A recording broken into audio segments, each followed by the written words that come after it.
I'm not going to even hold y'all like this. I knew this was going to be an uphill battle. I knew this game against a playoff team, above 500 team, this was going to be an uphill battle without RJ. I didn't think it would end up like this numerically. Like numerically, it looks worse than what it actually is. You know what I mean? But without RJ, it's definitely going to be an uphill battle. We have a young team, and we need all hands on deck at all times. Like we're not to the point where we're good enough to play without our star players and not be without their star power. We need everybody at this point until everything gets solidified and roles get solidified and players' signature styles get solidified and the experience level that's necessary for the success that we are accustomed to having is solidified. We need everybody. And I knew it would be an uphill battle without Quickley. But to lose RJ with 2 minutes and some change left in the second, that blew mine. Mind you, things had already started to go left already, going in at the end of the second half. But it just made things tougher. It just made things worse. You know what I mean? And it wasn't much we could do at that point. You know what I mean? Accept the reality and just keep working. It wasn't much we could do. Once they were fighting, we were fighting for control of the game, and then the last 5 minutes, 6 minutes of the second quarter, they went on a 20-4 run. We have 6 turnovers in 5 minutes, which resulted in 5 dunks and I think a 3. So what are we going like? We're a young team. We're gonna make mistakes. And turnovers, they're going to apply pressure. These more experienced teams and more experienced players are going to apply pressure to these inexperienced players until they're able to work through that pressure.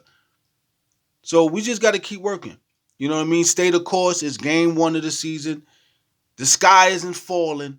We have a young team we have a genuinely young team. This is the equivalent of having all freshmen. Or mostly freshmen. You know what I mean? Trying to figure out how to get to the NCAA tournament. We're going to be all right. Guys are going to gain experience. They're going to fail forward. It's going to be fine. We'll be fine. But we have to go through this, though. This the shit we got to go through. You know what I mean? But it wasn't one of them games where they just simply walked over us. It wasn't no walk in the park for them either. You know what I mean? It wasn't like the Cavs just came in. They had a solidified roster, style of play, top 6. They're still fighting for something too. Like they're looked at as, the bottom tier playoff team. Like they're not looked at as the top 3. They're not respected like the top 3, top 4. They're like, all right, they work, but they're not respected like the other teams. You know what I mean? They're the way they looked at us and played against us, looking for opportunities to leverage. That's how teams, the top tier teams in the East and in the Western Conference, look at the Cleveland Cavaliers. They're gonna give us opportunities to win, basically. So they're not without their problems as well. But last night it was just par for the course.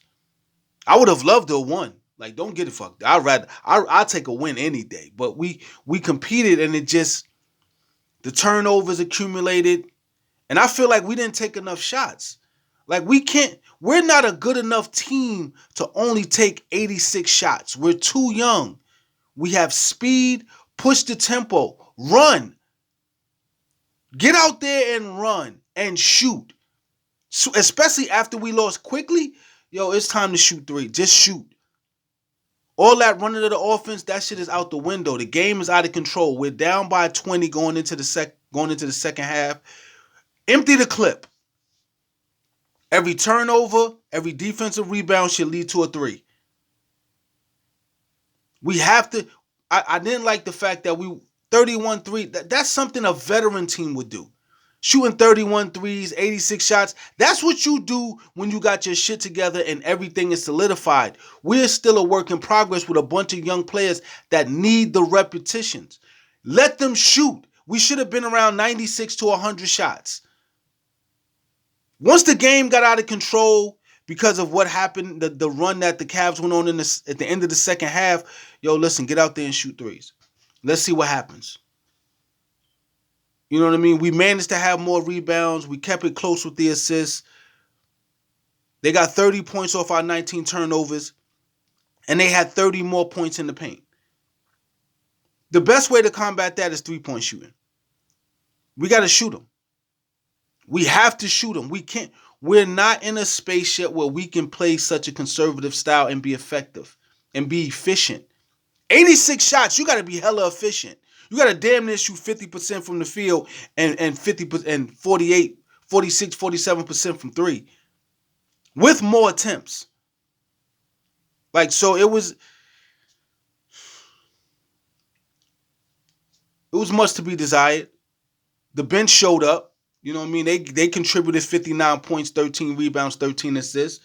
Chris had 18 points off the bench. Shed had 10 points, 4 assists. Once the game got out of control, the bench got their minutes and they put up their numbers.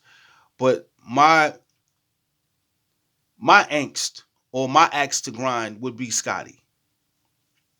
Like, regardless if RJ is there or if Quickley is available, there's a certain numerical space he's supposed to be in as our premier player. You know what I mean? He has to be, numerically, that has to be in pocket. 9 points on 14 shots, 6 rebounds, 5 assists in 26 minutes. That's not it. That's not it numerically. You know what I mean? Like, I'm not talking about effort. I'm not talking about intention. I'm talking about production. We need his production to be at an all-star level. Whether we win or lose, we need that from him. We need the 20, 10, and 8. If we're winning or losing, his standard has been set. He is the face of the team is built around his likeness. He's the face of the team. The production has to be there regardless.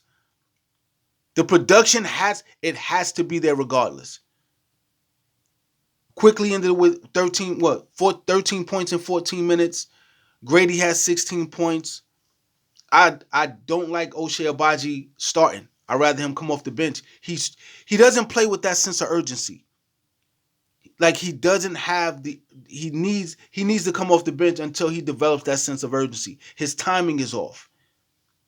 It takes too long for him to develop and get into the game and be productive. We need instant gratification. We need instant production, especially from him if he's going to start. That's what he's replacing with RJ. You know what I mean? So it's just one of them things, man. Once things start to fall apart, but you still have certain expectations for certain performances. You know what I mean? The bench did what they were supposed to do. Scotty is definitely going to have to give us those numbers. Win, lose, or draw, we need 20, 10, and 7 from him, at the least. You know what I mean? So, but it was just, it just fell apart. Like, we're a young team, and there's gonna be pressure, and there's gonna be moments where they're relying on us turning the ball over a lot as we learn, and they're gonna capitalize off of that. But they also have to look forward to us being ferocious offensively and being productive offensively in the three-point area, because we're not mentally aware of missing those shots, what that means to us. You know what I mean? We're still bliss to a lot of NBA realities, and within that bliss, you have this courage because they don't know. Let them shoot. We can't be so conservative. Once things go left, become more aggressive in the three-point shooting. You know what I mean? Scotty wasn't able to. Against the Cavs, he's not going to be able to patrol the post and get to too many spots. He's going to be limited because they're going to force him further away from the basket. It's going to be more of a speed and them try to rim protect. But the perimeter shot is going to be available, but more so to the speed guys who create attention, kick it out for a perimeter jump shot or a three-point shot. You know what I mean? Until we get it to a point where they're in foul trouble.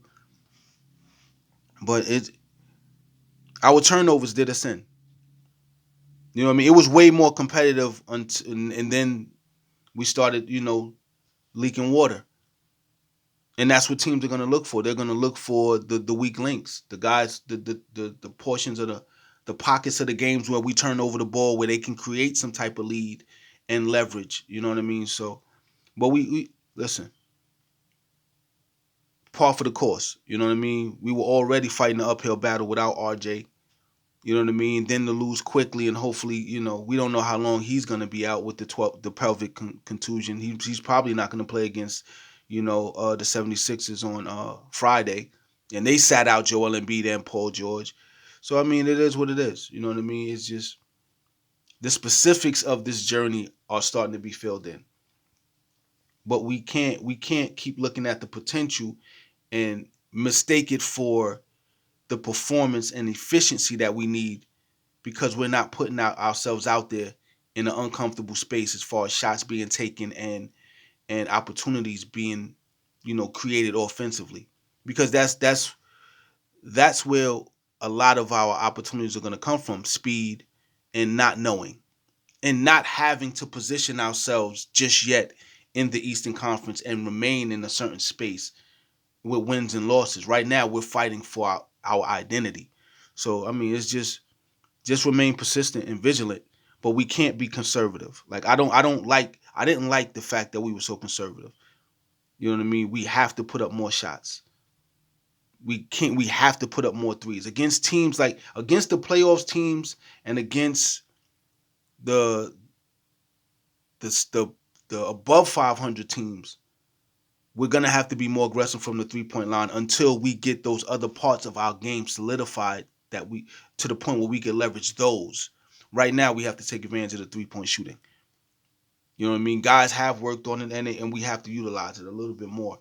Like, we just had that's a mature team type of statistic. You know what I mean? 86 shots, 31 threes. That's what you do when you're a veteran team and you got other things clicking, like points in the paint, fast break points. You know what I mean? We were down 30 points just in points in the paint. We could have easily clipped that shit with 3-point shooting.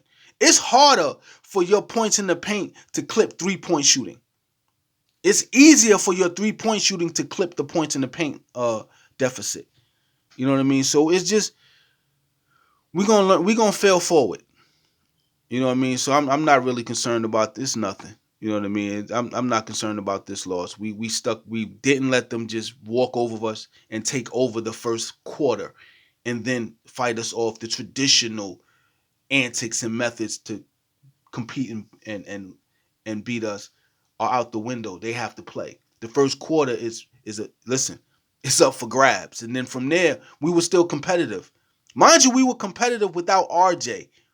You knock off that 16-4 run and keep it honest, we're in it.